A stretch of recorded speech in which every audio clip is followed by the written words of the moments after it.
இந்த ப்ளவுஸுடைய சைஸே நமக்கு 40 அப்படின்னா இது நம்ம எப்படி அளவு ப்ளவுஸில் வச்சு நாம் இன்ச் டேப்பில் மார்க் பண்ணுறது அப்படின்னு சொல்லிட்டு பார்க்கலாமா. இப்போ இந்த இன்ச் டேப்பை இந்த மாதிரி எடுத்துக்கோங்க. எடுத்துட்டு இந்த முனியை பிடிச்சிக்கோங்க கையில், சரியா? பிடிச்சிட்டு 40 எங்கே இருக்குது, இங்கே இருக்கா? இப்போ இந்த 40 நம்ம இன்ச் டேப்பை டபுளாக வந்துட்டு நம்ம மறுபடியும் ஃபோல்டிங் பண்ணணும், சரியா? இப்போ நம்ம டபுளாக ஃபோல்டிங் பண்ணியாச்சா? இப்போ டபுளாக இங்கே பாருங்கள், கரெக்டாக எங்கே இருக்கோ 40 இங்கே வச்சுட்டு இதுக்கு நேராக வரக்கூடிய இந்த 1 செகண்ட் இங்கே இருக்குது 40.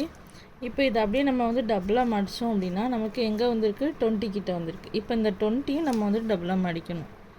ஏன்னா நம்ம இந்த பேக் சைடு டபுள் சைடு நம்ம வந்து டபுளாக மடிச்சிருக்கோம், ஃப்ரண்ட் சைடு நம்ம டபுளாக மடிச்சிருக்கோம். அதனால நம்ம 4 இதாக தான் பிரிக்கணும். இப்போ இந்த 20யும் நம்ம 2 இதாக மடிச்சிட்டோம் அப்படின்னா நம்ம இன்ச் டேப்பில் எவ்வளோ அலவன்ஸ் வருது, 10 வந்திருக்கா? இதுதான் வந்துட்டு நம்ம பாடி சுற்றளவு. அந்த 10 தான் இந்த மாதிரி இங்கே வச்சுட்டு இங்கேருந்து கரெக்டாக எங்கே மார்க் பண்ணணும், இங்கே இருக்கா? இப்போ இங்கே நம்ம வந்துட்டு அந்த 10 இன்ச்சஸ் நம்ம வந்துட்டு மார்க் பண்ணியாச்சு, ஓகேவா? சீம் அலவன்ஸ் எவ்வளோ விட்டுருக்கோம், இங்கேருந்து நம்ம கரெக்டாக 1.25 இன்ச்சு நம்ம வந்து விட்டுருக்கோம். இந்த மாதிரி தான் நம்ம வந்துட்டு அந்த பாடி சுற்றளவு இந்த மாதிரி தான் நம்ம வந்துட்டு எடுக்கணும். இந்த மெத்தட் நம்ம இன்ச் டேப்பில் வந்துட்டு மார்க் பண்ணிவிட்டு உடனே நம்ம என்ன செய்யணும், அந்த இடத்துல ஒரு அத்தாக்கு போட்டுடணும், சரியா? முக்கியமாக நம்ம எங்கெல்லாம் நம்ம வந்துட்டு அலவன்ஸ் எடுக்கிறோமோ அங்கெல்லாம் இந்த மாதிரி நம்ம கட்டிங் போட்டுக்கணும். அப்போ தான் நம்ம தைக்கிறதுக்கு நமக்கு ஈஸியாக இருக்கும். இப்போ இன்ச் டேப்பில் எப்படி நம்ம பாடி சுற்றளவை நம்ம கண்டுபிடிக்கிறது அப்படி சொல்லிட்டு பார்த்துருக்கீங்க. இப்போ 40 அப்படின்னா நீங்கள் டபுளாக மடிக்கணும்.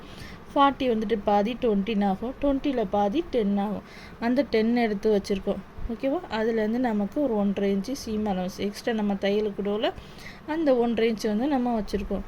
இங்கே வந்துட்டு நம்ம அந்த 40 வச்ச மாதிரி தான் கீழே வந்துட்டு அந்த 40 வச்சுக்கணும். அதே 10 மேலே எப்படி நம்ம மார்க் பண்ணுறோமோ அதே மாதிரியே கீழே வச்சுட்டு நீங்கள் மார்க் பண்ணிக்கணும்.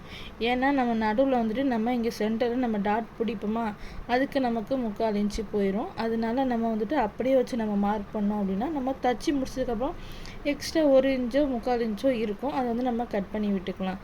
ஐக்கி விட்டு நம்ம மேலே என்ன அலவன்ஸ் கட் பண்ணுறோமோ அதே மாதிரி தான் கீழே வரைக்கும் நம்ம கட் பண்ணி இந்த மாதிரி தான் எடுத்துக்கிட்டோம் அப்படின்னா நமக்கு வந்துட்டு ஈஸியாக இருக்கும். இந்த வீடியோ வந்துட்டு உங்களுக்கு யூஸ்ஃபுல்லாக இருக்கும்னு நினைக்கிறேன். நெக்ஸ்ட் வீடியோவில் பார்க்கலாம். இந்த வீடியோ மறந்தால் உங்கள் ஃப்ரெண்ட் அண்ட் ஃபேமிலி கூட ஷேர் பண்ணிக்கோங்க. டைலரிங்கை பற்றி நிறைய வீடியோ வந்துட்டு நம்ம சேனலில் வந்துட்டு அடுத்தடுத்து அப்டேட் ஆகிட்டே இருக்குது. மிஸ் பண்ணாமல் பார்க்கறதுக்கு நம்ம சேனலை ஃபாலோ பண்ணிக்கோங்க. பாய்.